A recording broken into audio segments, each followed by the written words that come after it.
كما صليت على إبراهيم وعلى آل إبراهيم في العالمين إنك حميد مجيد. قال الله تبارك وتعالى في كلامه المجيد: أعوذ بالله من الشيطان الرجيم. بسم الله الرحمن الرحيم.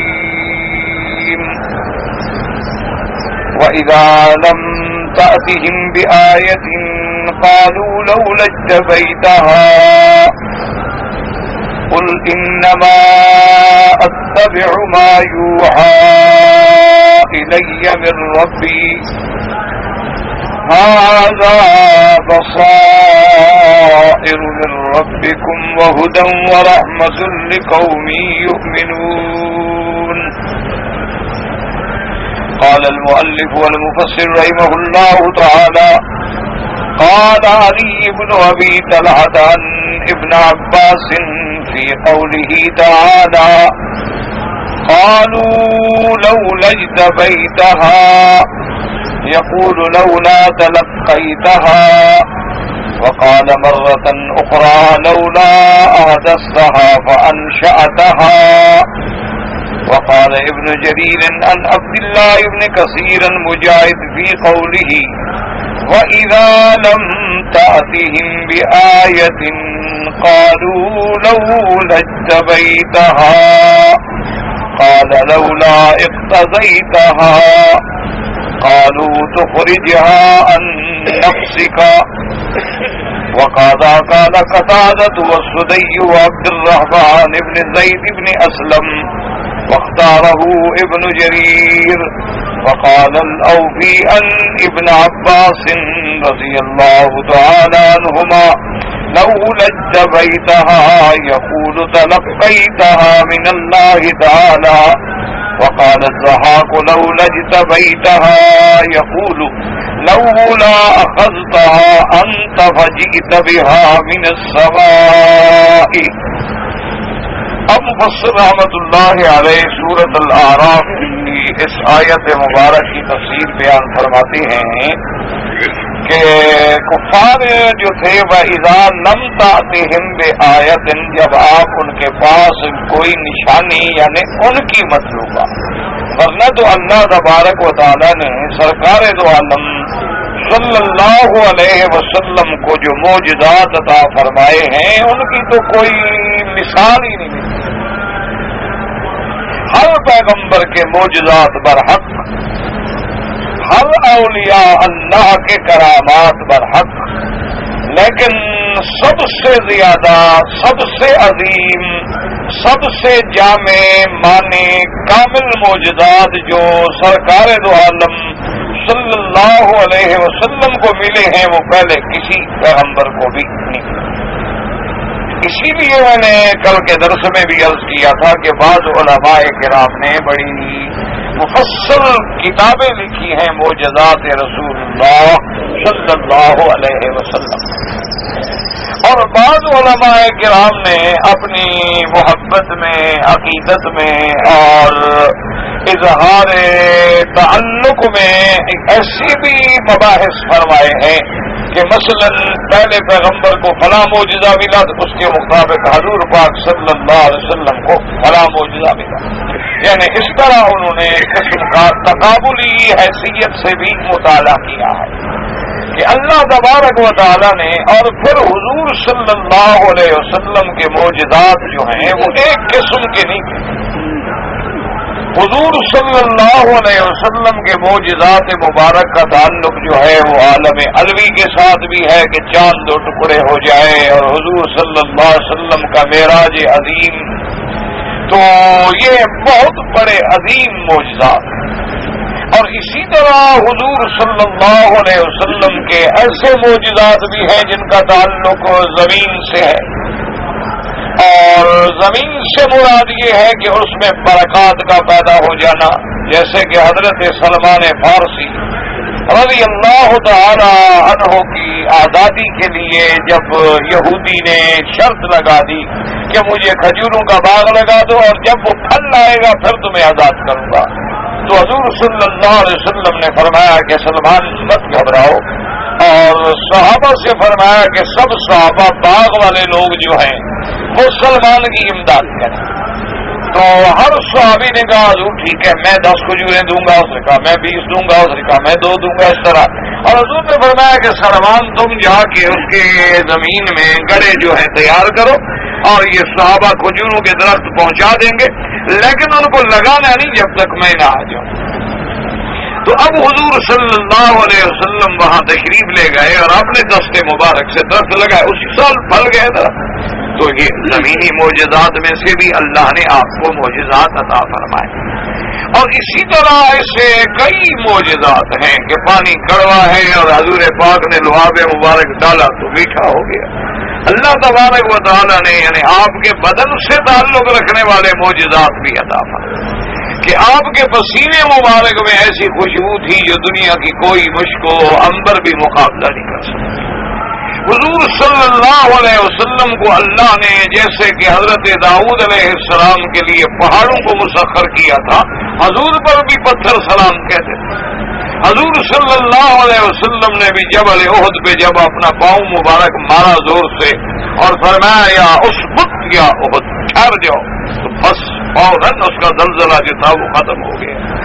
تو اس طرح بعض علماء کرام نے یعنی حضور صلی اللہ علیہ وسلم کے معجزات کا ایک تقابلی نقشہ بھی کھینچا ہے کہ حضور صلی اللہ علیہ وسلم سے پہلے سیدنا عیسیٰ ابن مریم کو اللہ نے معجزہ عطا فرمایا تھا کہ اگر وہ کسی مردہ انسان کو بھی کہتے کہ قم بإذن اللہ کے حکم سے کھڑے ہو جاؤ، مردہ زندہ ہو جاؤ۔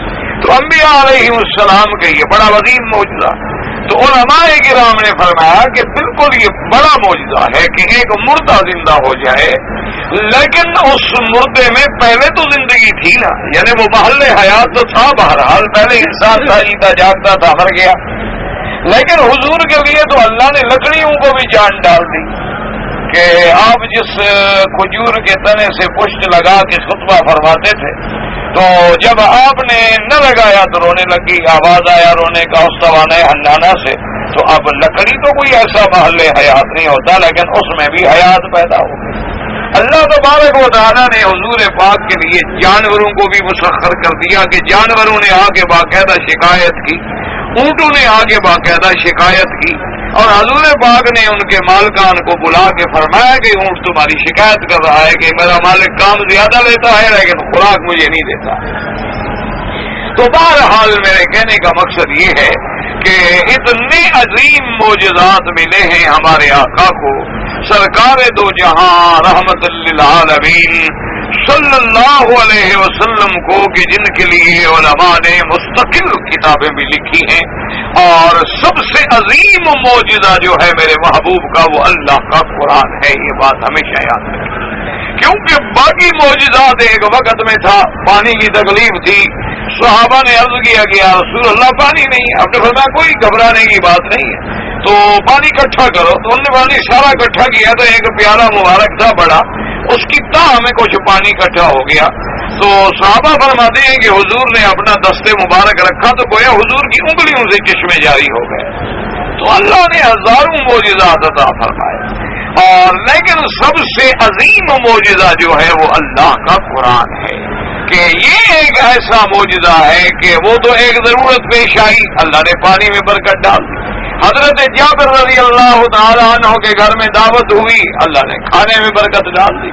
لیکن یہ تو ایسا معجزہ ہے جو کل بھی معجزہ تھا، آج بھی معجزہ ہے، اور قیامت تک بھی معجزہ ہے، کہ دنیا کی کوئی طاقت اور دنیا کا کوئی مذہب اور دنیا کی کوئی انسانی شخصیت آج تک اللہ کے قرآن کے مقابلے پہ نہ کوئی آیت بنا سکی، نہ اللہ کے قرآن کی کسی آیت کی تکذیب کر سکی، نہ اللہ کے قرآن کے کسی احکام اور حکم مبارک کو جھٹلایا جا سکا۔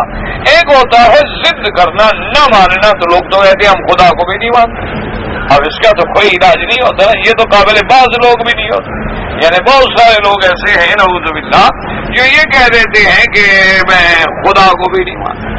جیسے ابھی کل ایک سردار صاحب ہیں، بڑے سرداروں میں میرے گھر میں کھانے پہ بتا رہے تھے کہ ہمارے اپنے خاندان کا ایک بندہ ایسا ہے، وہ بھی بہت بڑا نواب ہے، سردار ہے، کہ اس کے گھر میں ہم کھانے کے لیے گئے تو میرے بیٹے نے کھانے کے بعد جیسے دعا ہوتی ہے الحمدللہ الذی بنا وہ دعا کر دی. تو اس نے کہا کیا کر رہے ہو؟ تو اس نے کہا کہ جی اللہ نے ہمیں کھانا دیا ہے، اللہ کی نعمت ہے، اللہ کا شکر ادا کر رہے ہیں. تو اس نے کہا عجیب آدمی ہو، خدا نے تمہیں تھوڑا کھانا میں نے تمہیں دیا ہے تو خدا سے کیا مانگ رہے ہیں؟ یعنی اندازہ کریں اب ایسے لوگوں کا تو کوئی علاج نہیں ہوتا.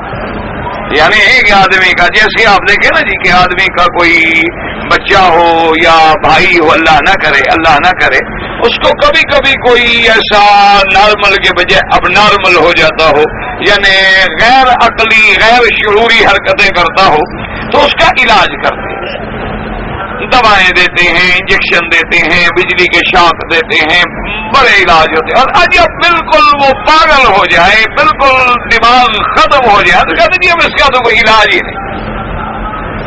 تو ایک آدمی جب پاگل ہو جائے اور اپنے خالق کو بھی نہ مانے، اپنے خالق پیدا کرنے والے کا بھی انکار کر دے، جی خدا جب خدا کو نہ مانے تو پھر اس نے رسول پاک کو کیا ماننا ہے؟ جب وہ اللہ پر بھی یقین نہیں رکھتا تو اس کو آخرت پر کیا یقین ہوگا، یا قیامت پہ کیا یقین ہوگا، یا جزا و سزا پہ کیا یقین ہوگا؟ تو ایسے لوگوں کا تو علاج کوئی نہیں ہوتا ماں سوائے پھر اس قہر خداوندی کے اور عذاب خداوندی کے، کہ جب اللہ کا عذاب پکڑ لیتا ہے نا تو پھر ان کو بھی ماننا پڑتا ہے، لیکن وقت گزر جاتا ہے، پھر ان کو وہ مقام جو ہے کوئی فائدہ نہیں پہنچا. کہ اللہ تبارک و تعالیٰ کا جب عذاب نازل ہو گیا تو فرعون نے بھی مان لیا آمنت برب موسیٰ و ہارون، لیکن کوئی فائدہ نہ ہوا کہ اس وقت ایمان لانا جب عذاب نازل ہو جائے تو فائدہ نہیں دیتا. اس لیے کہا قرآن مقدس نے کہ الائن وقت عصیت من قبل، اب تم ایمان لا رہے ہو بدبخت، پہلے جب تک تم ٹھیک تھے اقتدار کی کرسی پہ تھے تو ربکم الاعلی بن کے بیٹھے ہوئے، اور آج ہم نے ذرا ایک پانی میں غوطہ لگایا ہے تو بس تمہاری خدائی شدائی اور ہوا نکل گئی، اکڑ شکڑ ساری ختم ہو گئی. اب تم کہتے ہو آمنت برب موسیٰ و ہارون، تو اب تمہارا ایمان جو ہے وہ قبول نہیں ہے. تو اس لیے ہمیشہ یاد رکھیں کہ ہر بندے پہ ایک وقت ایسا آ جاتا ہے کہ اس کو چاہے یا نہ چاہے اس کو خدا ماننا پڑتا ہے، اس کو خدا کا اعتراف کرنا پڑتا ہے. لیکن اس جب وقت نکل جائے تو پھر ماننے کا کیا فائدہ ہے؟ اللہ نے اس کے لیے ایک وقت رکھا ہے کہ جب تک انسان زندہ ہے اور اس کی سکرات نہیں لگی اور غرغرہ موت تک نہیں پہنچا تو توبہ قبول فرما دیتے ہیں. لیکن جب آدمی مرنے کے قریب آ جائے اور پانی نکلنے لگ جائے اور غرغرہ اور آخر وقت آ جائے اب توبہ کرے، اب کوئی فائدہ نہیں. اسی طرح جب تک کہ اللہ تبارک و تعالیٰ کے حکم سے سورج مغرب سے طلوع نہیں ہوتا تو توبہ کے دروازے کھلے ہوئے ہیں، لیکن جب سورج مغرب سے طلوع ہو جائے گا تو پھر توبہ کے دروازے بند ہو جائیں گے. اور اسی طرح جب کسی قوموں پہ عذاب آتا ہے اس وقت تو سب مانتے ہیں، لیکن اس وقت ماننے کا کوئی فائدہ نہیں ہوتا. ورنہ جب قوم سمود پہ عذاب آیا، قوم لوط پہ عذاب آیا، قوم عاد پہ عذاب آیا، جب اللہ کے عذاب نے ان کو پکڑ لیا اب تو سب ٹھیک ہو گئے، لیکن اس وقت ٹھیک ہونے کا کوئی فائدہ نہیں. اس لیے اللہ تبارک و تعالیٰ نے سرکار دو عالم صلی اللہ علیہ وسلم کو جو عظیم معجزہ عطا فرمایا ہے وہ کتاب اللہ ہے، وہ اللہ کا قرآن ہے، اور جس کی صداقت بوقت نزول بھی تھی، آج بھی ہے اور قیامت تک بھی ہے. کذالک الکتاب لا ریب فیہ، فرمایا یہ ایسی کتاب ہے جس میں کوئی شک نہیں. یعنی ایک تو اس میں شک نہیں کہ اللہ نے اتاری ہے، اور ایک جو اس کے اندر ہم نے ہدایت دی ہے اس کے ہدایت ہونے میں بھی شک نہیں. اس کے اندر جو ہم نے احکام دیے ہیں اس میں بھی کوئی شک نہیں کہ اللہ کی ایسی کتاب ہے. اور کسی جگہ فرمایا انزلنا الیک نورا مبینا، میرا محبوب یہ قرآن ایسے ہے جیسے نور، اور نور بھی کھلا ہوا.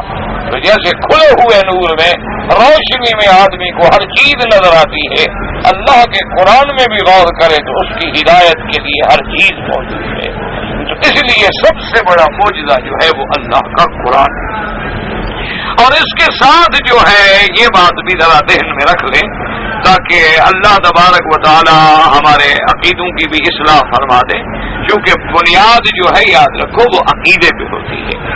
جب تک آدمی کا بنیادی عقیدہ درست نہ ہو اس کے جتنے اعمال ہیں وہ بیکار ہوتے ہیں۔ وہ لاکھ نمازیں پڑھتا رہے، وہ لاکھ عبادات کرتا رہے، وہ لاکھ تسبیحاں پڑھتا رہے، وہ لاکھ چلے کاٹتا رہے، ڈھیلے کا فائدہ بھی نہیں ہوتا۔ فَلَا نُقِيمُ لَهُمْ يَوْمَ الْقِيَامَةِ وَزْنًا، اس کا کوئی وزن نہیں۔ سب سے پہلی چیز عقیدہ ہے۔ تو اب عقیدہ یہ سمجھ لو کہ معجزے کا معنی کیا ہوتا ہے؟ ایک ایسا امر کھانے کی عادت اللہ کے نبی کے ہاتھ پہ اللہ ظاہر فرما دیں، وہ ایسا کام ہے جو اور دنیا کرنے سے عاجز ہے، کوئی نہیں کر سکتا، لیکن اللہ نے اپنے نبی کے ہاتھ پہ اس کو ظاہر کر دیا، تو اس کو کہتے ہیں معجزہ۔ اور اسی طرح اللہ تبارک و تعالی اگر چاہیں تو اپنے بندوں میں سے اولیاء اللہ کے ہاتھوں پر بھی کرامت ظاہر فرما دیتے ہیں، ان کی کرامات بھی برحق ہوتی ہیں۔ جیسے آصف ابن برقیہ جو اصحاب سلیمان علیہ السلام میں سے تھے، تو یہ ان کی کرامت تھی کہ ملکہ بلقیس کا تخت جو ہے وہ سبا سے یعنی سنا یمن سے شام میں لے آئے، اور پلک جھپکنے کی دیر میں اتنا بڑا تخت آ جائے، تو کیا تھا؟ اللہ نے ان کو علم عطا فرمایا تھا۔ لیکن اس کے ساتھ اب عقیدہ یہ ٹھیک رکھ لے کہ دھوکہ جو لگتا ہے نا بندوں کو، وہ اسی میں لگتا ہے کہ جب کسی اولیاء اللہ کے ہاتھ پہ کوئی ایسی بات دیکھتے ہیں، کرامت دیکھتے ہیں، تو وہ یہ سمجھتے ہیں کہ یہ اولیاء اللہ کے اپنے ہاتھ میں ہے، وہ جب چاہیں ایسی کرامت دکھا دیں، وہ جب چاہیں ایسی چیز پیدا کر دیں۔ تو اسی طرح وہ سمجھتے ہیں کہ معجزات جو ہیں یہ انبیاء کے اپنے اختیار میں ہیں، اور یہی کافر کہتے تھے کہ جی اگر آپ نے یہ معجزہ دکھایا تو جو ہم مانگتے ہیں وہ بھی اللہ سے لے آئیں، وہ بھی ہمیں دکھا دیں، کیونکہ آپ ہی نے تو دکھانا ہے۔ تو آپ اگر ہمیں یہ دکھا رہے ہیں کہ چاند دو ٹکڑے ہو گیا ہے، تو آپ یہ کیوں نہیں دکھا دیتے کہ مکہ آباد ہو جائے، نہریں جاری ہو جائیں، باغات لگ جائیں، زمینیں پھیل جائیں، تو اس پہ ہم ایمان لے آئیں گے۔ تو ان کا بھی یہی گمان ہوتا ہے کہ معجزات نبی کے اپنے ہاتھ میں ہوتے ہیں۔ اور آج ہمارے بعض ضعیف الاعتقاد مسلمان جو ہیں وہ یہ سمجھتے ہیں کہ بھی جب اللہ نے حضور پاک کو معجزہ عطا فرما دیا ہے تو اب حضور جب چاہے اس کو ظاہر فرما دیں۔ اللہ نے کسی ولی کو کرامت عطا فرما دی ہے تو اب جب چاہے وہ اپنی کرامت کا اظہار فرما دے، تو یہ بات نہیں ہوتی۔ یاد رکھو اللہ کے نبیوں کے معجزات برحق، اولیاء اللہ کی کرامات برحق، لیکن اللہ کے حکم اور اللہ کے منشے سے ظاہر ہوتی ہے۔ اللہ چاہتے ہیں تو ظاہر فرما دیتے ہیں، اگر اللہ نہ چاہے تو ظاہر نہیں فرماتے ہیں۔ اس کی آسان مثال سمجھ لیں کہ سیدنا عمر رضی اللہ تعالی عنہ کے لیے اللہ نے نہاوند میں ساریہ لڑ رہے ہیں اور حضرت مدینے میں ہیں، اللہ نے وہ کھول دیا، دکھلا دیا، اور پھر حضرت عمر کی آواز بھی نہاوند پہنچا دی کہ یا ساریۃ الجبل، آپ نے وہیں سے ہدایات جاری کی۔ اور جب آ گئے حضرت ساریہ تو انہوں نے کہا کہ واقعی ہم شکست کھا رہے تھے، حضرت عمر کی آواز آئی تو اللہ نے ہمیں فتح عطا فرما دی۔ تو اللہ نے دکھلایا تو نہاوند 1 مہینے کا سفر ہے مدینہ منورہ سے، اتنی دور کا منظر سامنے کر دیا، لیکن جب حضرت عمر کا قاتل کھڑا ہے صف میں تو اس کا نہیں ظاہر، اتنا قریب کھڑا ہوا ہے کہ اس نے خنجر سے حملہ بھی کر لیا۔ تو اللہ تبارک و تعالی جب چاہتے ہیں تو اولیاء کے ہاتھوں پہ کرامت ظاہر فرما دیتے ہیں، اور اللہ تبارک و تعالی نہ چاہیں ان کی مرضی ہے۔ آپ دیکھیں کتنے اولیاء اللہ ہیں، لاکھوں بندوں کے لیے دعائیں کرتے رہے، اللہ نے دعائیں سن لی، لوگوں کو اولادیں مل گئی، خود اللہ نے ان کو اولاد نہیں دی، اللہ نے ان کو خود اولاد دی ہی نہیں۔ کئی بیمار جاتے ہیں، دعائیں کرتے ہیں، اللہ ان کو شفا دے دیتے ہیں، خود بیمار ہوتے ہیں تو بیماری ٹھیک نہیں ہوتی۔ تو یہ ساری چیزیں جو ہیں اللہ کے ہاتھ میں ہیں، اس لیے اپنے عقیدے کو صاف رکھا کریں کہ اللہ تبارک و تعالی ہر مسلمان کے عقیدے کو درست فرما دے۔ یہ سارا اصل چیز جو ہے وہ میرے رب کے ہاتھ میں۔ تو اب کافر مانگتے تھے کہ جناب آپ یہ نشانی کیوں نہیں لے آئے؟ قالوا لولا اجتبیتھا، کہ آپ یہ کیوں نہیں حاصل کر سکے، آپ نے یہ کیوں ہمیں دکھلا نہیں دیا، آپ یہ اللہ سے مانگ کے لے آئے اور ہمیں دکھلا دیتے۔ تو اللہ تبارک و تعالی نے باقاعدہ تفصیل کے ساتھ موجود ہے۔ اللہ نے فرمایا کہ میرے محبوب کوئی بڑی بات نہیں ہے، ہم چاہیں تو ان کی ساری باتیں مان لیں، لیکن یہ اس کے بعد بھی ایمان نہیں لے آئیں گے۔ ان کو جتنی نشانیاں دکھلا دیں، جتنی معجزات دکھلا دیں، ان کو جتنی آیات بینات دکھلا دیں، یہ محض معاند ہیں، یہ محض مکذب ہیں، انہوں نے کبھی ایمان جو ہے نہیں لے آنا ہے۔ اس لیے قرآن نے فرمایا ان الذین کفروا سواء علیہم اانذرتہم ام لم تنذرہم لا یؤمنون۔ میرے محبوب یہ جو کفر میں پکے لوگ ہیں، ان کو آپ ڈرائیں یا نہ ڈرائیں، یہ ایمان نہیں لے آئے۔ وجہ کیا ہے کہ ختم اللہ علی قلوبہم، اللہ نے ان کے دلوں پہ ان کی شقاوت کی وجہ سے موریں لگا دی ہیں، اور اللہ نے ان کے کانوں پر بھی پردے ڈال دیے ہیں، ان کی آنکھوں پر بھی پردے ڈال دیے ہیں، اور حق بات جو ہے یہ دیکھ ہی نہیں سکتی۔ اس لیے اب مفسر رحمۃ اللہ علیہ لو لجتبیتہا اس کی لفظی معنی کی تحقیق فرما رہے ہیں کہ حضرت ابن عباس فرماتے ہیں لولا تلقیتہا، کہ آپ نے یہ کیوں نہیں حاصل کر لیا، اور فرماتے ہیں لولا احدثتہا فانشأتہا، آپ نے یہ کیوں نہیں بنا لیا اور پھر اس کو ظاہر کر دیا۔ اسی طرح ایک روایت میں آتا ہے لولا اقتضیتہا، آپ نے یہ حاصل کر کے فیصلہ کیوں نہیں کر لیا۔ قالوا تخرجہا عن نفسک، تم چاہو تو خود نکال کے ہمیں یہ دکھلا دو۔ اور اسی طرح حضرت قتادہ، حضرت سدی نے بھی یہی تفسیر فرمائی ہے۔ حضرت اوفی فرماتے ہیں کہ حضرت ابن عباس رضی اللہ تعالیٰ عنہ نے فرمایا لو لجتبیتہا کما تلقیتہا من اللہ تعالیٰ، اللہ سے آپ نے پھر یہ کیوں نہیں حاصل کیا جو ہم کہتے ہیں۔ وقال الضحاک لو لجتبیتہا، حضرت ضحاک فرماتے ہیں کہ لولا اخذتہا انت فجئت بہا من السماء، آپ اس کو لے آتے آسمانوں سے جو ہم مانگ رہے ہیں تو وہ نشانی بھی ہمیں دکھلا دیتے۔ تو مانا قولہ تبارک و تعالی وَإِذَا لَمْ تَأْتِهِمْ بِآیَةٍ، یہاں آیت سے مراد کیا ہے؟ معجزۃ، نشانی مراد ہے کہ جو ہم چاہتے ہیں وہ معجزہ ہمیں دکھلا دیں، وہ نشانی ہمیں دکھلا دیں۔ جیسے قرآن نے فرمایا قَالُوا لَن نُؤْمِنَ لَكَ حَتَّى تَفْجُرَ لَنَا مِنَ الْأَرْضِ يَنبُوعًا، انہوں نے کہا حضور ہم ایمان نہیں لے آئیں گے جب تک کہ زمین سے ہمارے سامنے چشمے نہ بیدار ہو جائیں، او تکون لک جنات من نخیل وعناب، یا ہمارے سامنے یہ سارے باغات لگ جائیں کھجوروں کے، انگوروں کے، پھر ہم ایمان لے آئیں گے۔ اور کبھی کبھی آ کے کہتے کہ یا رسول اللہ صلی اللہ علیہ وسلم آپ اللہ تبارک و تعالیٰ سے فرمائیں کہ اللہ تبارک و تعالیٰ ہمارے سامنے اوپر سے حکم نازل فرمائے، ہمارے لیے نام لکھا ہوا ہو، آرڈر لکھا ہوا ہو کہ فلان ابن فلان، ہم آپ کو حکم دیتے ہیں کہ میرے نبی پر ایمان لے آؤ، اور جب وہ خط اترے گا ہم پڑھیں گے تو پھر ہم ایمان کا فیصلہ کریں گے۔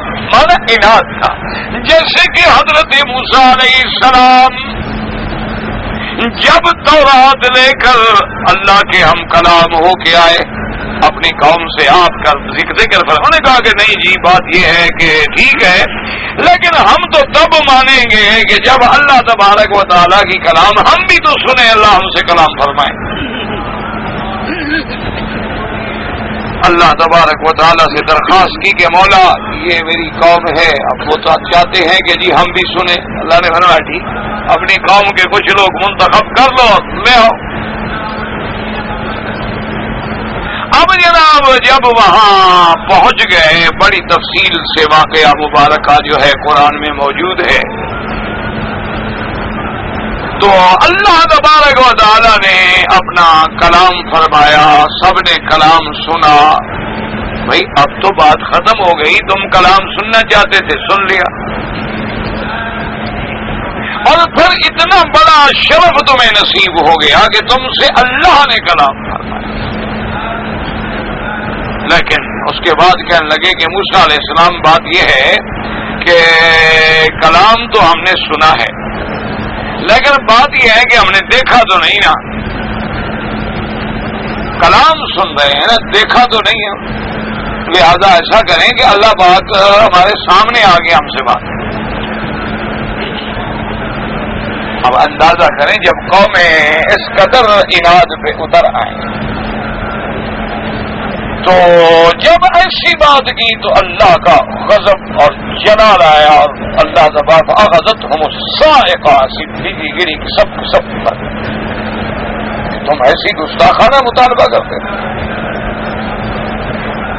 اب پھر موسیٰ علیہ السلام اللہ سے رونے لگے، یا الہ العالمین، واقعی یہ تو بڑے گستاخ ہیں، لیکن اب یہ سارے کے سارے مر گئے، قوم تو کہے گی کہ میں نے مارا۔ قوم کا تو یہ حال ہوتا ہے نا جی، وہ یہ بھی نہیں سوچیں گے کہ 70 آدمی کو اکیلے موسیٰ علیہ السلام نے کیسے مار دیا، کہیں گے نہیں، موسیٰ علیہ السلام ان کو لے گئے تھے مار دیا۔ جیسا کہ روایات میں آتا ہے کہ جب سیدنا صالح علیہ السلام نے قوم کے مطالبے پر اللہ سے درخواست کی، اللہ نے معجزہ عطا فرمایا، اونٹنی پتھر سے نکل آئی، 10 مہینے کی گابن اونٹنی، ماشاءاللہ اتنا دودھ کہ ساری قوم سمود کی۔ بہرحال ظالموں نے قتل کر دیا، اونٹنی کو مار دیا، اونٹنی مر گئی۔ موسیٰ علیہ السلام، حضرت صالح علیہ السلام نے جب دھمکایا، ڈرایا، تنبیہ کی کہ ظالمو تم نے یہ کیا کیا، میں نے تمہیں بار بار کہا تھا کہ ناقۃ اللہ یعنی احذروا ناقۃ اللہ وسقیاھا، خبردار اس کو نقصان مت پہنچانا۔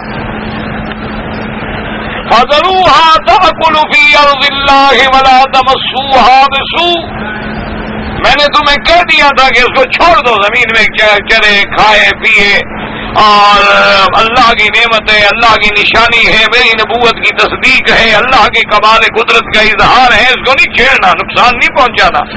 لیکن ظالمو تم نے اس کو مار دیا۔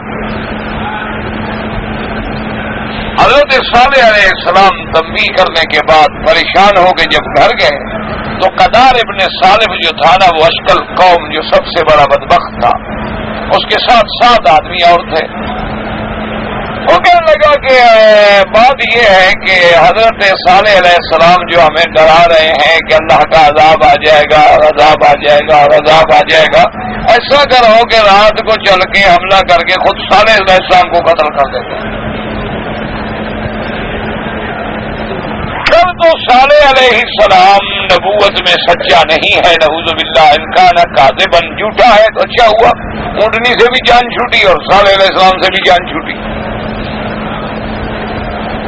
وَإِن كَانَ صَادِقًا، اور اگر وہ اپنے دعوے میں سچا ہے تو چلو ہم پر تو عذاب جب آئے گا اس کو تو ہم پہلے ختم کر دیں نا، ہم تو اپنا دل ٹھنڈا کر لیں۔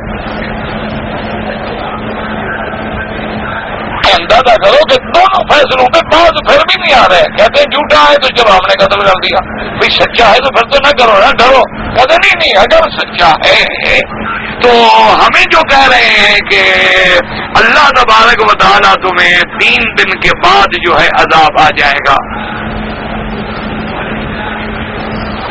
اور یہ ایسا وعدہ ہے کہ وعد غیر مکذوب، جس میں کوئی جھوٹ نہیں۔ فتمتعوا فی دارکم 3 ایام، بس 3 دن کافی دو۔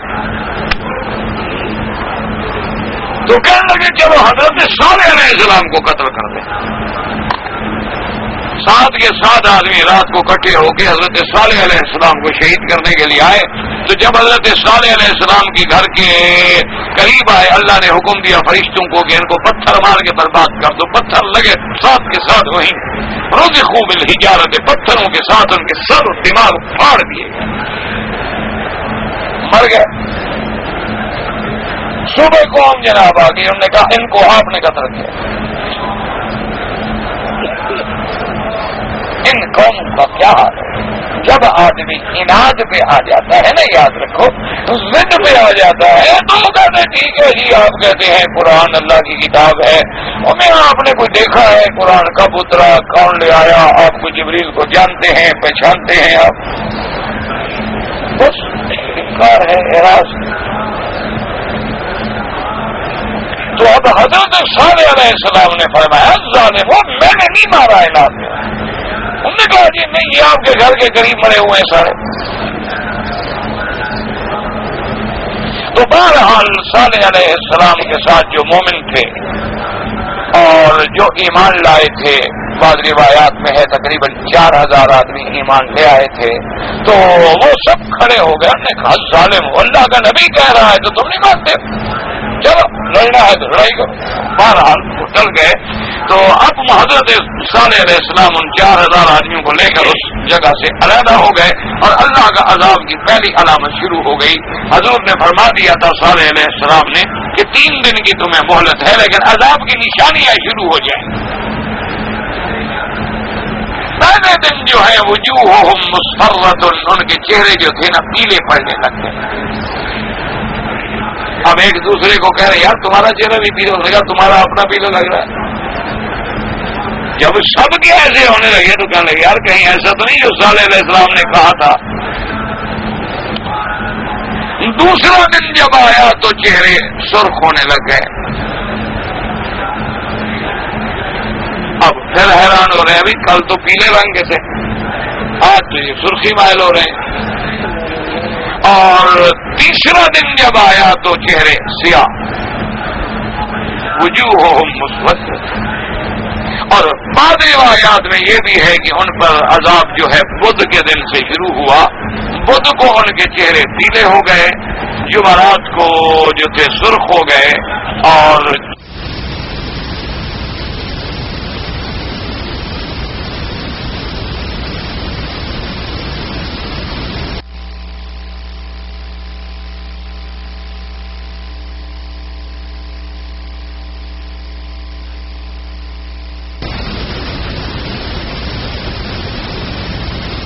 سب کچھ دیکھ رہے ہیں لیکن نہیں مانتے.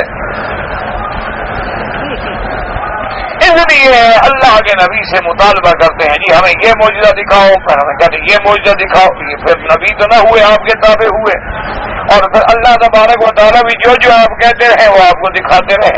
چاہے آپ کے ایمان لانے سے اللہ کو کوئی فائدہ ہے, ساری دنیا کافر ہو جائے اللہ کا نقصان کوئی نہیں. ساری دنیا ایمان لے آئے اللہ کا فائدہ کوئی نہیں. وہ تو سبد ہے, بے نیاز ہے, غنی ہے, ساری دنیا ان کی محتاج ہے, مخلوق ہے. اس لیے فرماتے ہیں قرآن پاک ان نشأ ننزل علیہم من السماء آیۃ فظلت اعناقهم لها خاضعین. اللہ نے فرمایا کہ ہم اگر چاہیں تو آسمان سے نشانی بھی اتار سکتے ہیں, اور ایسی نشانی اتاریں کہ ان کی گردنیں جھک جائیں, پھر یہ سر بھی نہ اٹھا سکیں. لیکن ہم کسی کو جبرن تو اسلام پہ مجبور نہیں کرنا چاہتے. اللہ تبارک و تعالیٰ نے ہمیں ہدایت کے راستے بتلا دیا, مرضی ہے اسلام اختیار کرو, مرضی ہے کفر اختیار کرو. يقولون للرسول صلى الله عليه وسلم لا تجهد نفسك في طلب الآيات من الله حتى نراها ونؤمن بها. رسول پاک سے کہتے کہ آپ کوشش کیوں نہیں کرتے, آپ جہد کیوں نہیں کرتے کہ اللہ سے وہ نشانی مانگیں جو ہم مانگتے ہیں, تاکہ ہم دیکھ لیں اور اس کے بعد ایمان لے آئیں. اللہ نے فرمایا میرے محبوب ان کو جواب دے دو جو اصولی جواب ہے, قل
اتبع ما يوحى الي من ربي اي انا لا اتقدم اليه تعالى في شيء وانما اتبع ما امرني به فانتصر ما يجبه الي.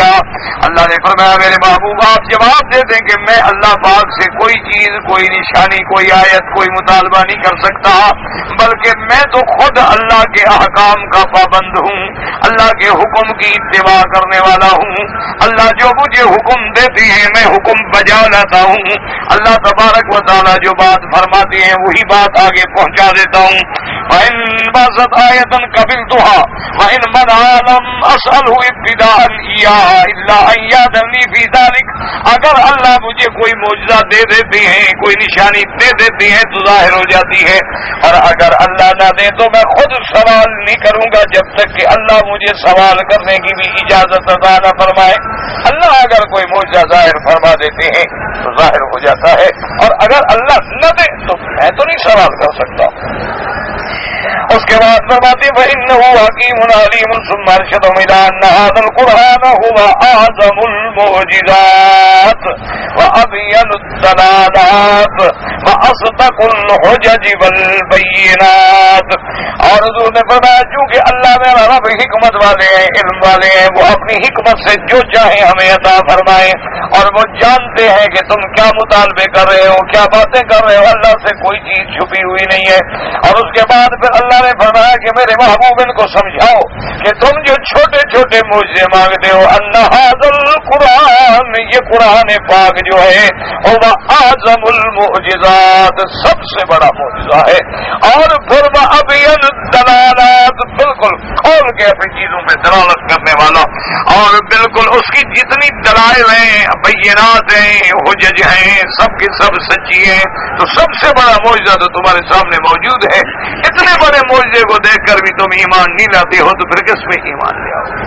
یعنی اللہ تبارک و تعالیٰ کے قرآن سے بڑا معجزہ کیا ہو سکتا ہے؟ اور قرآن کے اندر ہر چیز کا اللہ نے ذکر فرما دیا ہے، اور ہر آیت اور نشانی اور دلائل اور حجج اور براہین موجود ہے. اس لیے فرمایا ھذا بصائر من ربکم وہدی ورحمۃ لقوم یؤمنون. اللہ نے فرمایا میرے مدنی کہہ دو بصائر، بصائر میں نہ ہوتا ہے سوج کی باتیں، دانائی کی باتیں، نہ. اور فرمایا کہ یہ تمہارے رب کی طرف سے کھلی نشانیاں ہیں. اور پھر قرآن ہدایت ہے، اور پھر قرآن سراپا رحمت ہے. لیکن ان کے لیے جو لوگ ایمان لے آتے ہیں، جو اگر ایمان نہ لائیں تو پھر قرآن کی ہدایت کا کیسے فائدہ اٹھائیں؟ اس لیے اللہ نے فرمایا کہ قرآن میں ایسی جامع کتاب ہے کہ یضل بہ کثیرا ویہدی بہ کثیرا. کتنے لوگ ہیں جو قرآن پڑھنے کے بعد گمراہ ہو جاتے ہیں انکار کر کے، اور کتنے لوگ ہیں جن کو اللہ تبارک و تعالی ہدایت نصیب فرما دیتے ہیں. اور اللہ نے فرما دیا کہ کافروں کا کیا کام ہے، وقال الذین کفروا لا تسمعوا لهذا القرآن والغوا فیہ لعلکم تغلبون. کافر کہتے تھے جب حضور قرآن پڑھتے کہ شور کرو قرآن نہ سنو اور نہ سننے دو. اگر قرآن سن لیا تو بس پھر وہ بندہ تو کیا، اگر ٹھنڈے دل سے قرآن اس نے سن لیا تو بس وہ ٹھیک ہو جائے گا. اس لیے شور کیا کرو، سننے نہ دو. یہی ایک طریقہ ہے کہ شاید تم غالب آ جاؤ. اور اللہ نے فرمایا کہ میرے مومنوں کا یہ عالم ہوتا ہے وَإِذَا تُلِيَتْ عَلَيْهِمْ آيَاتُهُ زَادَتْهُمْ ایمانا. اور جب میرے مومن بندوں پہ اللہ کے قرآن کی آیات کی تلاوت ہوتی ہے ان کا ایمان اور بڑھ جاتا ہے. کہ جب وہ قرآن پڑھتے ہیں کہ ہر چیز عین جو اللہ خبر دے رہے ہیں وہی آ رہی ہے، ہر چیز جو اللہ فرما رہے ہیں وہی آ رہی ہے. تو اللہ نے یہ بھی بیان فرما دیا کہ سب سے اعظم المعجزات جو ہے وہ قرآن ہے، اور سب سے اصدق الحجج والبینات جو ہے وہ قرآن ہے. اور اس کے بعد اگلی آیات میں جب اللہ کے قرآن کی اتنی عظمت آئی تو آگے پھر اللہ کے قرآن کے پڑھنے کے آداب، اس کی تلاوت کے آداب اور اس کے سننے کے آداب کو بھی اللہ نے بڑا تفصیل کے ساتھ بیان فرمایا ہے. کہ میری کتاب جو ہے، کیونکہ یہ قاعدہ ہے کہ جو چیز اپنے طریقے سے حاصل نہ کی جائے اس کا فائدہ نہیں ہوتا. اب دیکھو جیسے نماز ہے تو اگر نماز میں آدمی کی طہارت کامل نہ ہو، لاکھ نماز پڑھے تو قبول نہیں ہو، یعنی آدمی ناپاک ہے، غسل نہیں کیا، یا آدمی بے وضو ہے اور وضو نہیں کیا، یا آدمی کا کپڑا ناپاک ہے، یا وہ جگہ ناپاک ہے، تو اب کتنا خشوع خضوع کرے وہ نماز قبول نہیں۔ اچھا، اگر آدمی کا جسد بھی پاک ہے، لباس بھی پاک ہے، وضو بھی موجود ہے، جگہ بھی پاک ہے، لیکن وہ نماز پڑھنا ہی نہیں جانتا تو پھر بھی نماز نہیں ہوگی۔ اچھا، پڑھنا جانتا ہے لیکن اوقات کا خیال نہیں کر رہا، فجر کی نماز پڑھ رہا ہے سورج نکلنے کے بعد اور ظہر کی پڑھ رہا ہے سورج ڈوبنے کے بعد، تو پھر بھی نماز ادا نہیں ہوگی۔ اسی طرح اگر اوقات کا بھی خیال کر رہا ہے لیکن جو نماز کے ارکان ہیں، قواعد ہیں، واجبات ہیں، فرائض ہیں، ان کا خیال نہیں کر رہا کہ بھی میں نے آرام سے رکوع کرنا ہے، آرام سے سجود کرنا ہے، اور دونوں سجدے کے درمیان میں پھر میں نے آرام سے بیٹھنا ہے، اور پھر میں نے آرام سے تسبیحات پڑھنی ہے، اور میں نے پھر تشہد میں بیٹھنا ہے، اور تشہد میں کیا کیا پڑھنا، اگر وہ بھی نہیں ادا کر رہا تو پھر بھی نماز نہیں ہوگی۔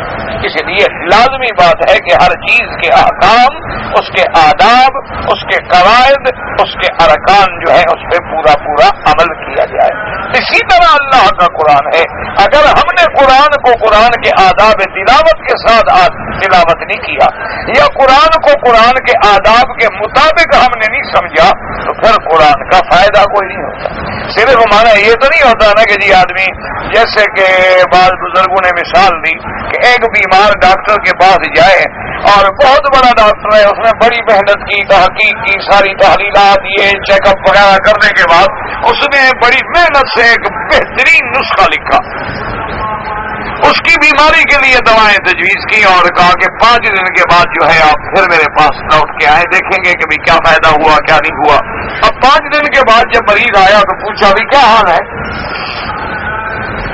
اس نے کہا کہ جناب کیا پوچھتے ہیں، بیماری تو زیادہ ہو گئی۔ اچھا، بیماری بڑھ گئی؟ اور ہاں جی بیماری تو بڑھ گئی۔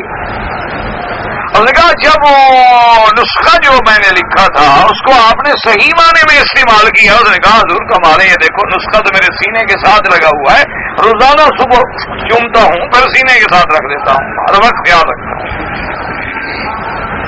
اس نے کہا یہ نسخہ میں نے تمہیں چومنے کے لیے لکھ کے دیا تھا کہ اس کو آنکھوں پہ لگا لینا اور چوم لینا اور سینے پہ رکھ لینا۔ اس نے کہا حضرت اور کیا؟ انہوں نے کہا بدبخت دوائیں لے کے استعمال کرنی تھی، چومنے کے لیے تھوڑا ہوتا ہے نسخہ۔ اس نے کہا حضرت میں تو احترام کرتا رہا کہ اتنے بڑے ڈاکٹر کا لکھا ہوا ہے، آپ نے اتنی بڑی محنت کی ہے، لیکن میں نے تو اس کو ہوا بھی نہیں لگنے دی، باقاعدہ غلافوں میں رکھا ہوا ہے۔ اس نے کہا تو پھر تمہیں کیا فائدہ؟ اچھا جی، اب جو ہے آپ یہ دوائیں خرید لیں، اور بالکل یہ گولی جو ہے نا 3 دفعہ دن میں، یہ 2 دفعہ، یہ 1 دفعہ کھانا چاہیے، وہ آ کے دوائیں لے لے اور ساری گولیاں 1 دفعہ کھا لے گی، یار 3 دفعہ بھی تو دن میں کھانی ہے نا، تو پھر کیا نتیجہ نکلے گا؟ انشاءاللہ پھر اسپتال۔ اگر وہ دوائیں بھی وقت پہ کھائے، لیکن ڈاکٹر نے منع کیا تھا کہ ٹھنڈا نہیں استعمال کرنا، اسکریم نہیں کھانا، کھٹی چیز کے قریب نہیں جانا، کوئی باتی چیزیں نہیں لینا، اور وہ بھی کھاتا رہے تو پھر بھی فائدہ۔ تو اسی طرح سمجھ رہے کہ اللہ نے قرآن چومنے کے لیے نہیں اتارا کہ ہم اس کو چوم کے اور ریشمی غلافوں میں لپیٹ کے رکھ دیں، اور جب دیکھیں تو سبحان اللہ جی، بس جی قرآن شریف دیکھا تو بس آنکھیں سبحان اللہ ٹھنڈی ہو گئی، سینے سے لگا لیا، چوم لیا، اور پھر محفوظ کر کے رکھ دیا، اور پھر کہیں جی قرآن کا فائدہ نہیں ہوتا، تو یہ حالت۔ اچھا، قرآن نے حکم دیا کہ یہ کام کرو اور یہ نہ کرو، اگر کرنے والے کر رہے ہو اور نہ کرنے والے نہیں کر رہے تب بھی فائدہ نہیں ہوگا۔ قرآن کا فائدہ تو تب ہمیں حاصل ہوگا کہ جب حکم دے کہ بھی نماز پڑھو، روزہ رکھو، حج کرو، زکوٰۃ دو، صدقات دو، سچ بولو، اور زنا نہ کرو، چوری نہ کرو، ڈاکہ نہ مارو، شرک نہ کرو، بدعات میں نہ جاؤ، تو ادھر سے بچو اور ان کو کرو تو پھر جا کے مقام بنے گا۔ تو اس لیے اللہ نے آگے اپنے قرآن پاک کے آداب بیان فرمائے ہیں، زندگی باقی انشاءاللہ تو عرض کروں گا انشاءاللہ۔ میرے ساتھ پاسپورٹ جو ہے کسی کا نام لکھا ہوا ہے اور ایئرپورٹ والے، تو یہ کوئی مسئلہ تو نہیں ہے یہ جس کو مولوی حل کرے۔ اس کا حل یہ ہے کہ آپ اپنے سفارت خانے میں جائیں اور وہاں جو آدمی ہیں اس کام کے لیے مقرر ہیں، ویلفیئر کے کاؤنسلر جو ہیں، وہ میں نے سنا وہ بہت اچھے آدمی ہیں، ان کو جا کے اپنی بات بتلائیں۔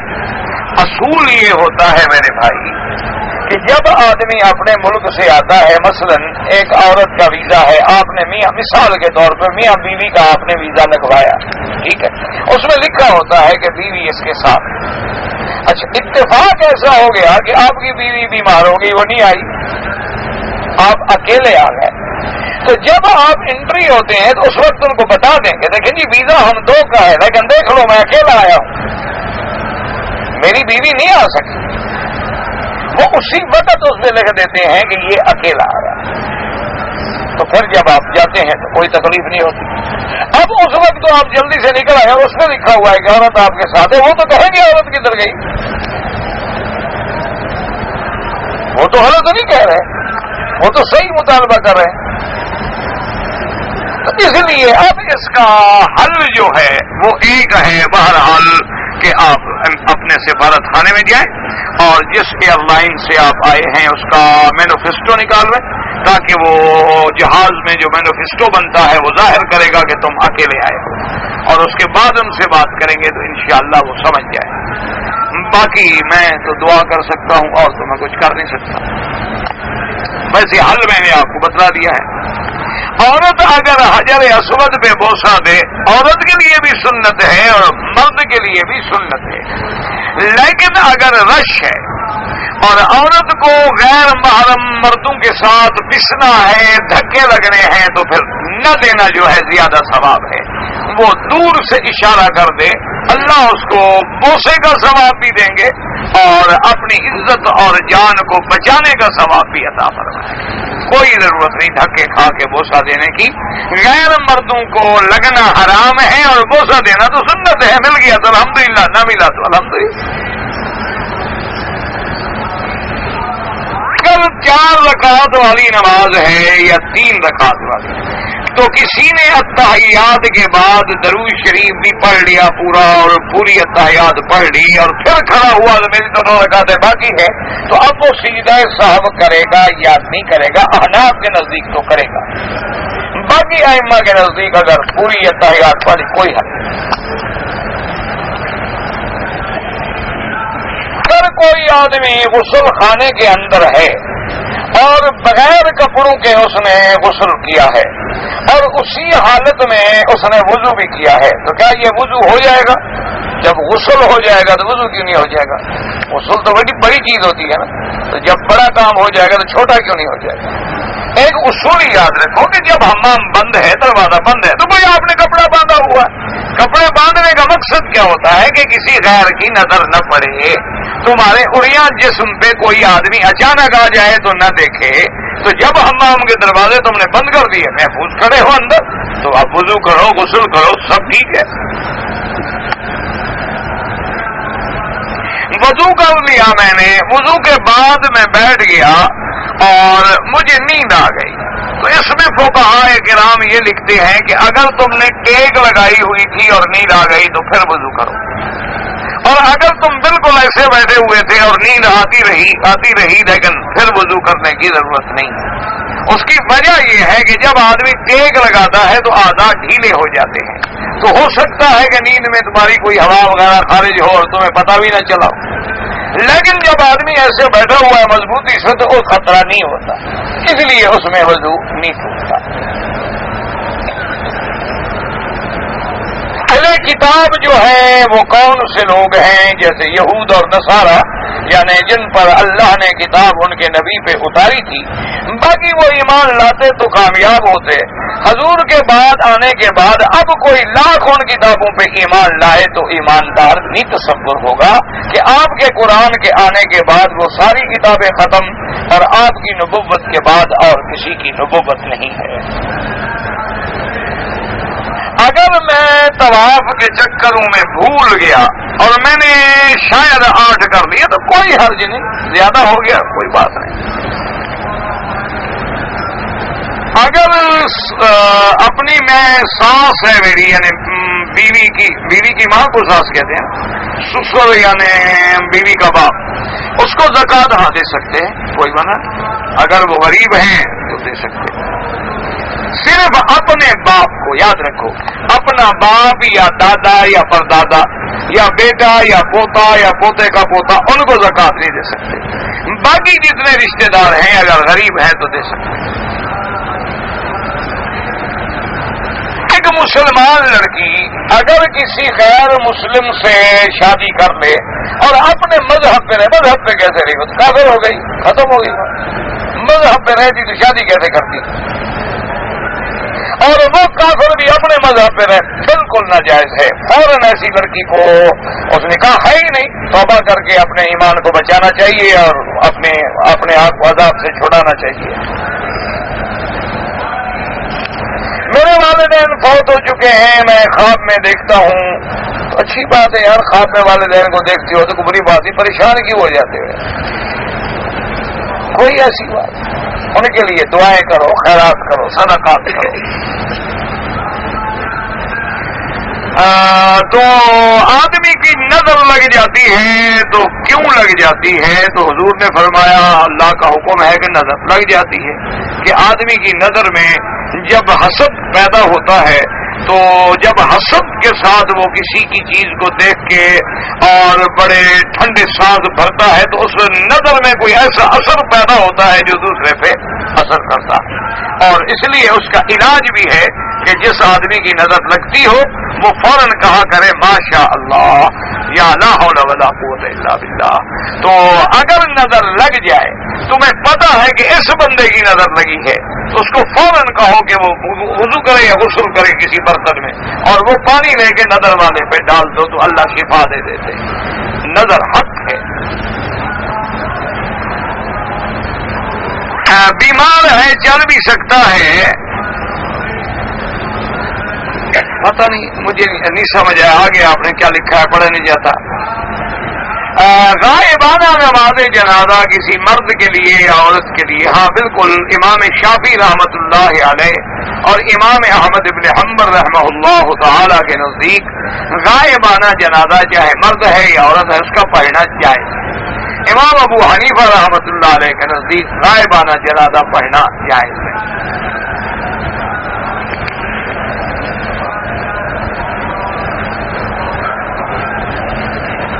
اگر کسی آدمی نے 2 پلاٹ لیے ہیں اور نیت یہ ہے کہ اس میں مکان بنا کے رہوں گا، یعنی وہ بیچنے کے لیے نہیں ہے، تو پھر کوئی زکوٰۃ نہیں۔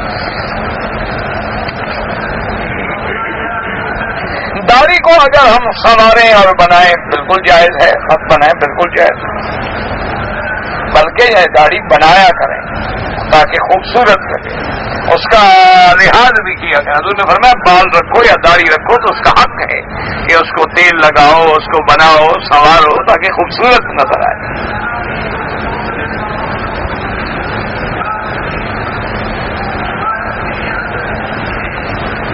میں نے اگر کوئی نفلی عبادت کیا ہے اور اس کا ثواب میں دعا کروں اللہ سے کہ فلاں کو ملے، ہاں اللہ ضرور ثواب عطا فرمائیں گے۔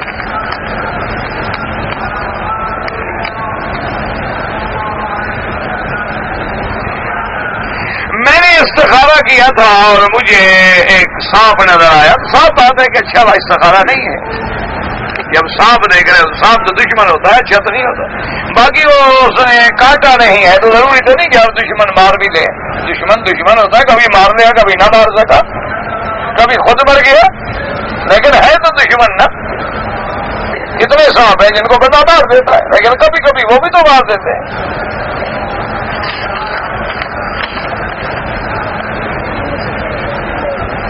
والد کی پیشانی چومنا جائز ہے، پاؤں نہیں۔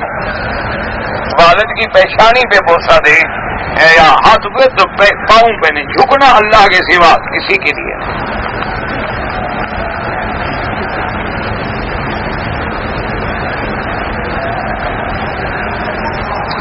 میں نے جناب روزہ رکھا رکھا ہوا تھا اور بھولے سے میں نے اپنے پخانے کے رستے سے پانی پتہ نہیں کیا، پتہ نہیں میں سمجھا نہیں آپ نے، بہرحال پانی منہ سے یا نیچے سے اگر اندر چلا جائے تو روزہ ٹوٹ جاتا ہے، جان کر کہ بیماری ہے، چلتے ہوئے یا 20 دن کے بعد تقریباً اٹھتے بیٹھتے میرا مادہ منویہ خارج ہوتا ہے، وہ منویہ مادہ نہیں ہوتا، وہ تب ہوتا ہے جب شہوت سے نکلے، ورنہ وہ مدی ہوتی ہے یا ودی ہوتی ہے یا مزی ہوتی ہے، اس کے لیے صرف استنجا اور وضو کافی ہے۔ منی اس کو کہتے ہیں کہ شہوت کے ساتھ نکلے اور اس کے بعد عضو جو ہے وہ ٹوٹ جائے، یہ علامت ہے کہ وہ منی ہے، کل غسل کرنا ضروری ہے۔ ایک تو جیسے دھات آ جاتی ہے، پیشاب سے پہلے سفید مادہ آ گیا، کبھی کبھی پیشاب کے بعد مادہ آ گیا، کبھی گرمی کی شدت سے سفید مادہ آ گیا، تو اس سے اچھا کبھی کبھی ویسے بیماری کی حالت میں ویسے آدمی اٹھتے بیٹھتے بھی ویسے نکل تو وہ اس سے غسل نہیں واجب۔ اگر حدود حرم میں ہم دوسری مسجدوں میں بھی نماز پڑھیں تو انشاءاللہ پورے حد حرم میں 1 لاکھ کا ثواب ملے گا، اور جب محلے کی مسجد میں پڑھو گے تو اللہ پاک 25 درجے اور بڑھا دیں گے، اور جب جامع مسجد میں آ جاؤ گے تو 27 درجے اور بڑھ جائیں گے، اور پھر جب اللہ کا کعبہ بھی ہو اور لاکھوں کی جماعت بھی ہو تو سبحان اللہ۔ حنفی مسلک پہ ہوں تو حنفی مسلک والے کو امام کے پیچھے فاتحہ پڑھنے کا حکم نہیں۔ امام شافعی کے نزدیک ہر نماز میں مقتدی امام کے پیچھے فاتحہ پڑھے، اور امام احمد بن حنبل رحمۃ اللہ علیہ فرماتے ہیں کہ جن نمازوں میں امام قرآن پڑھ رہا ہے اور آپ سن رہے ہیں تو پھر نہ پڑھیں۔ ایک ہوٹل میں کام کرتا ہوں، میرا مالک جو ہے وہ جو گاہک آتے ہیں اور کھانا خریدتے ہیں اور جو وہ بچا کے چھوڑ جاتے ہیں تو وہ کہتا ہے ان کو اکٹھا کر کے رکھ لو اور غریبوں کو دے دیتا ہے، بالکل ٹھیک ہے، کوئی بات نہیں، اچھی کرتا ہے، ضائع کر دے اللہ کی نعمت کو۔ ضائع کرنا جو ہے وہ گناہ ہے، کسی غریب کے پیٹ میں ڈالنا تو ثواب ہے نا۔ میری عادت ہے کہ میں الٹے ہاتھ سے لکھتا ہوں، کوئی بات نہیں، یہ بعض لوگ ایسے ہوتے ہیں الٹے ہاتھ سے لکھتے ہیں، وہ بڑی بات ہے، کچھ نہیں۔ حضرت سیدنا عمر کے زمانے میں کتابوں میں تواریخ میں آتا ہے کہ ایک آگ آیا تھا اور مدینہ منورہ کے باہر جو پہاڑ ہیں ان میں کچھ اثر بھی تھا اس آگ کا، اور پھر اللہ نے اس کو وہاں روک دیا تھا۔ اب بھی سنا ہے کہ کوئی دعا، تو یہ اتفاقات ہوتے ہیں، ایسی بات نہیں ہے، بہرحال یہ وہ علامات قیامت والی بات نہیں، وہ جو ہے وہ گزر چکی ہے۔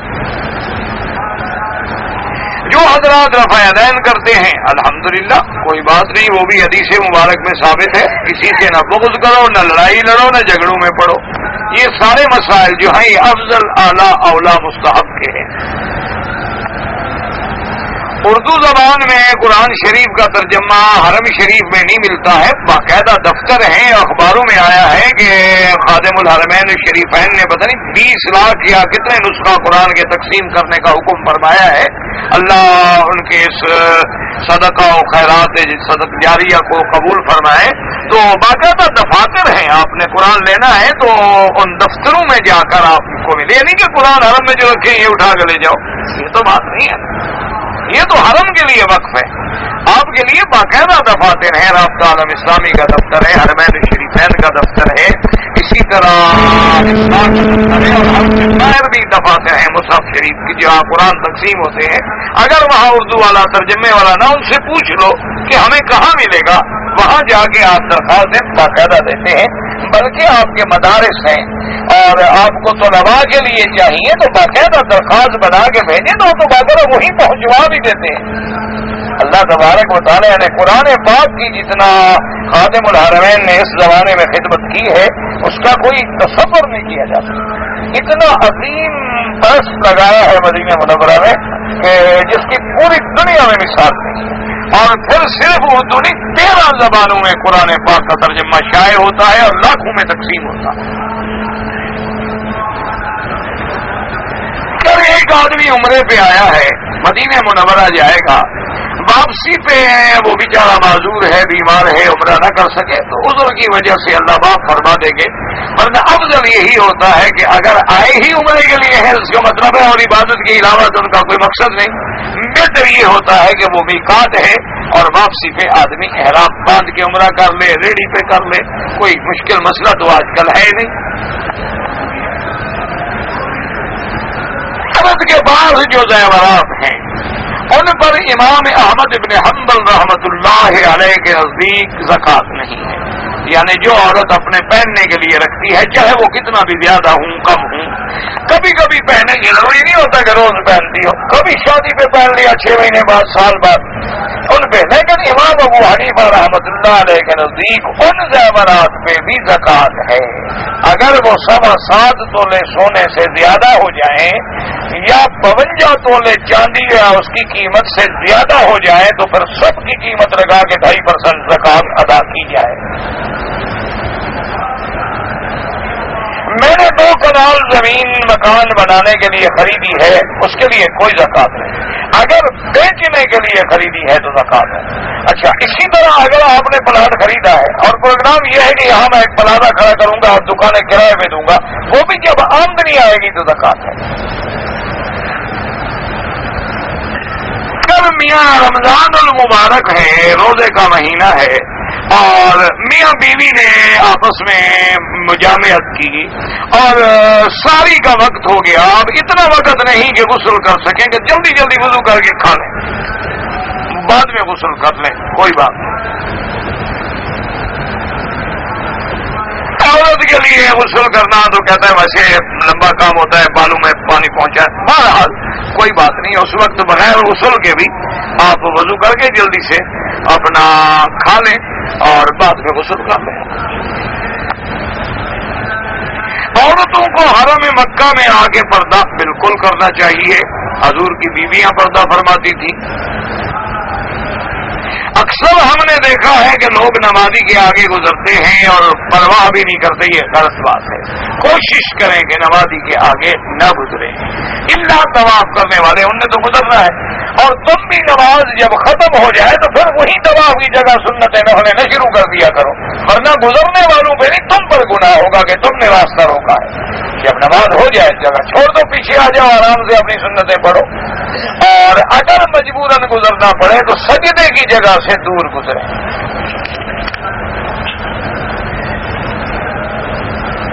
کراچی سے جدہ اترے اور 2-3 گھنٹے وہاں ٹھہرے، نہیں وہ تو اگر آپ نے احرام کراچی سے نہیں باندھا ہے تو دم دینی پڑے گی 1 بکری۔ پہلا طواف کیا تو میں نے بال کٹوائے تھے، دوسرے عمرے میں بھی کٹوائے تھے، اگر بال بڑے بڑے ہیں اور آپ سارے سر کے تھوڑے تھوڑے کاٹتے رہتے ٹھیک ہے، اور آخر میں آپ نے اس طرح پھروا دیا ٹھیک ہے، کوئی بات نہیں۔ لیکن اگر بال صرف آپ نے ٹک لگائے تھے کہ 2 بال ادھر سے اور 1 ادھر سے اور 1 ادھر سے، تو پھر 1 بکری دم دینی پڑتی ہے، بغیر دم کے پھر گزارا نہیں ہوگا۔ یہ ٹک لگانے سے آدمی احرام سے باہر نہیں نکلتا، الا امام شافعی رحمۃ اللہ علیہ کے نزدیک۔ اگر آدمی قرآن پاک کے جیسے اردو میں ترجمے لکھے ہوتے ہیں، ہم صرف وہ اردو والا ترجمہ پڑھتے رہیں تو وہ ثواب نہیں ملے گا جو قرآن پڑھنے میں۔ اللہ نے قرآن عربی میں اتارا ہے، اردو میں تو نہیں اتارا، وہ آپ ترجمہ پڑھ رہے ہیں، آپ کو فائدہ ہو رہا ہے، آپ سیکھ رہے ہیں، لیکن تلاوت کا ثواب تب ملے گا جب اللہ کا اترا ہوا قرآن تلاوت کریں، اس کے بغیر وہ ثواب جو ہے نہیں ملتا۔ اللہ تعالی عالم وعلمہ وتم۔ اللهم صل على سيدنا محمد وعلى آل سيدنا محمد كما صليت على إبراهيم وعلى آل إبراهيم في العالمين إنك حميد مجيد۔ یا الہ العالمین، عالم اسلام کی عزت کا فیصلہ فرما، یا اللہ بیت المقدس کی آزادی کا فیصلہ فرما، یا اللہ مسجد اقصی اور فلسطین سے یہودیوں کو ذلت آمیز شکست کے ساتھ نکال دے، یا اللہ مجاہدین فلسطین